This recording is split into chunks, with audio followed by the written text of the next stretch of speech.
Welcome back to The Lead. For Flint, Michigan, there remain so many questions and not enough answers. So today, Congress held a hearing to find out how decisions were made that led to 100,000 people in Flint being exposed to lead-poisoned water.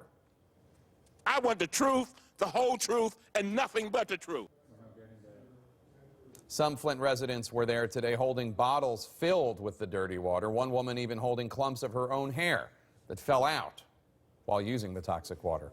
Some key officials, however, from Michigan were not at today's hearing. Those people will be looked into by the FBI, which is investigating whether any laws were broken. Let's talk to CNN correspondent Sarah Ganim. Sarah, what did we learn from today's hearing? Well, first, Jake, there was so much emotion at this hearing today. You saw those pictures. I took those of the people that I felt were the most jarring, the most emotional and passionate. They were shedding tears at times, cheering during the hearing, some telling me that they're just so happy that someone is finally listening to them. Now, at the hearing, the new director of the Michigan Department of Environmental Quality admitted that mistakes were made, that regulations weren't followed. But that was not nearly enough for lawmakers who are clearly angry over the seemingly lax response to this health crisis. A bombshell on Capitol Hill. The Flint mother at the heart of the water crisis testifying that the state of Michigan tried to silence an EPA whistleblower. Leanne Walters told the House Oversight Committee that an official with the Michigan Department of Environmental Quality bragged to her that a leaked memo from an EPA researcher was being, quote, handled, telling her that his report was flawed and that there would be no final report. That report was written by Miguel Del Toro, the EPA researcher who tested the water in Walter's home in early 2015.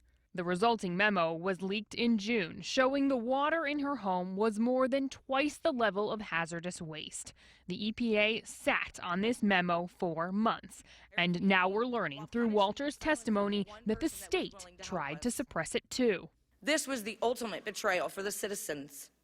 CNN has reached out to the Michigan Department of Environmental Quality for comment.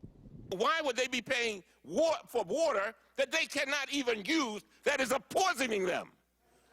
That's not American. Today's often heated hearing was about the people who were not there as much as it was about the people who were there.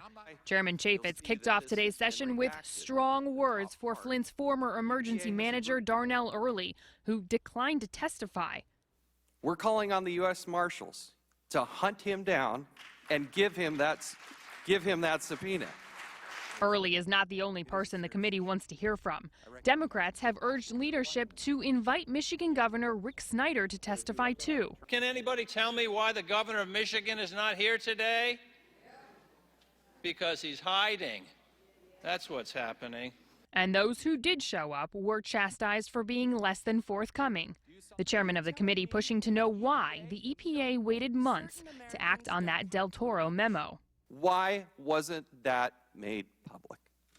I don't know the answer to that question. I think that You can't come to a hearing before Congress and be in charge of water quality for the EPA and not know the answer to that question. As the Oversight Committee continues to pursue answers to questions that have plagued Flint residents for almost 2 years, one glaring truth came out of today's hearing.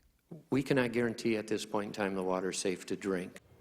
Now, the committee is expecting a full, unredacted batch of emails from the EPA by Friday, which will show the level of involvement of EPA officials in keeping this issue from becoming public. And Jake, the other thing too here is several congressmen brought up this issue of funding and whether or not the state's doing enough, whether or not Governor Rick Snyder is doing enough, bringing up things like how many PR firms have been hired to handle this crisis. Representative Dan Kildee saying, it appears they're treating this more as a public relations crisis than they are as a public health crisis, and that's something that the people are very aware of too. Very upsetting. Sarah Ganim, thank you so much.